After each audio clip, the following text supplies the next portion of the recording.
Thank you, Splatoon 1. Guys, the Wii U and 3DS online services have now been shut down by Nintendo. And of course, if you guys didn't know, Splatoon was a Wii U title, meaning that you can no longer play Splatoon 1 on the Nintendo online servers. This is the day after of this happening, and of course, yesterday we're just playing a bunch of Splatoon 1, playing the last rotation until the servers eventually concluded and shut down for everyone. And I gotta say, thank you so much everybody who came out to that stream, and just thank you everyone who actually came out to the stream just to share their experiences of like how Splatoon 1 has also affected their lives, and you know how much it really means to them that this game even existed.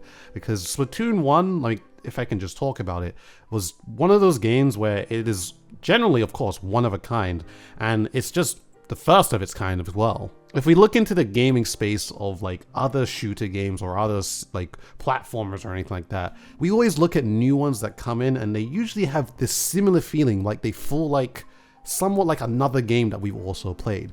But when it came to Splatoon came out as a new shooter and it felt like its complete own thing. In my experience of other shooters, this is like the first time that we've had a shooter where you just have your character and you have this weapon that can basically enable you to do absolutely everything, whether it's your movement, your maneuvering, how you're going to control the map, and of course just being able to aim, like even introducing this new revolutionary control scheme known as motion controls while aiming as a shooter. Splatoon 1 was one of the first games that actually went ahead and did that extremely well, at least to my knowledge. I don't know if any other games have done that, but Splatoon 1 by far has done it the best. To have somewhat of a mouse and keyboard kind of input within a console game or controller is basically just genius. And it works so well and it's so intuitive that it just feels supernatural that it's actually in a game like this. Now, I just want to also mention, because like, I guess this is actually a good point to tell you guys how I got into Splatoon just in general, because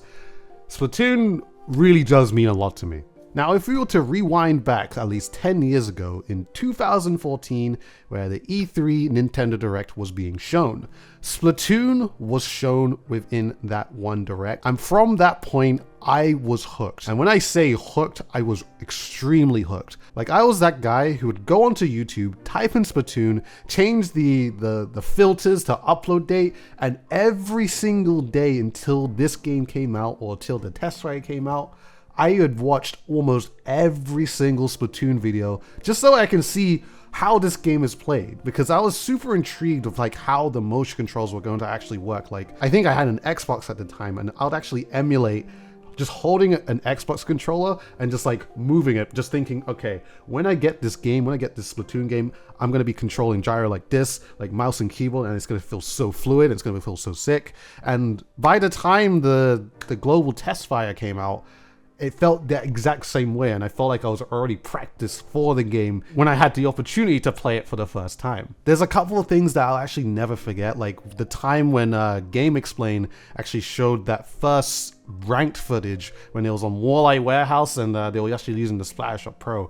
And I believe I was in my last year of sixth form / college, and I was coming home, I went to the computer and I saw this one video of just splat zones on Walleye Warehouse Game Explain video, and I was just like, oh my god. And it had that classic heavy metal rock theme song, and let me tell you, I was just flipping out, because I just, like, my excitement for this game just like skyrocketed, and I was just like, I cannot wait to get my hands on this game because it just looks so much fun. So when the days passed, the test fire came in, I didn't lose a single game in the test fire, and the actual game came in. I was already on a team because squid boards was a thing, and loads of different like other people were also getting onto teams as well, because we wanted to play this game competitively.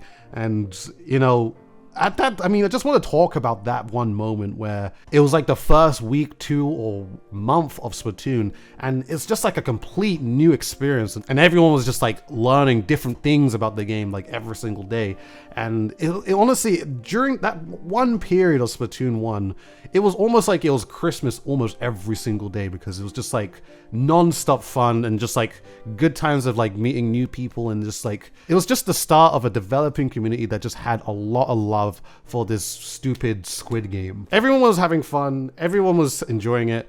The main thing I just want to get out is just that Splatoon 1 meant a lot to a lot of people. It changed my life completely. It changed a lot of other people's lives as well. And I could not be any more thankful for this game for coming out, because genuinely, I don't know where the heck I would be if Splatoon 1 never existed. So with that, I just wanted to give my respects and say thank you, Splatoon 1. Thank you to Nagami for creating this game, and it will always be eternally appreciated that this game ever existed in general. Now, I'm making it sound like this game is completely dead.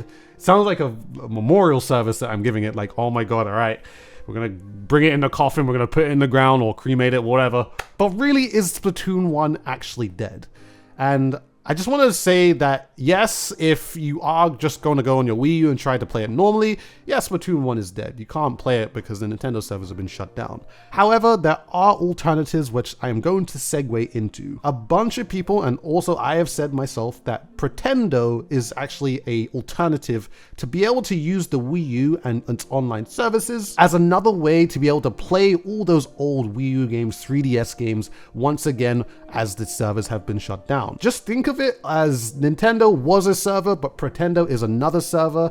Basically, you're switching your server to the Pretendo server just so that you can actually play all those old games once again. Splatoon 1 being one of them, meaning that you will be able to play Splatoon 1 online again. Might not be able to use all the features like finding public matches at this point of time, might change in the future, but private battles and a few other things are still pretty much available. Now, I want to mention this and talk about it as much as I possibly can because I would really love to preserve the amazingness that Splatoon 1 is. If you guys have seen things like Mario Kart or the Mario Kart Wii community and how that community is keeping that game alive, just being able to play that game still online on an alternative service that is not the Nintendo servers, which I'll mention because they've shut down the Wii's one as well a while back. But just to bring that up, that community is doing an amazing job of keeping that game alive, and I want to do the exact same for Splatoon 1 because I feel like this is pretty much the direction Splatoon 1 is going to go in. And I also feel like this is going to develop a completely new sub-community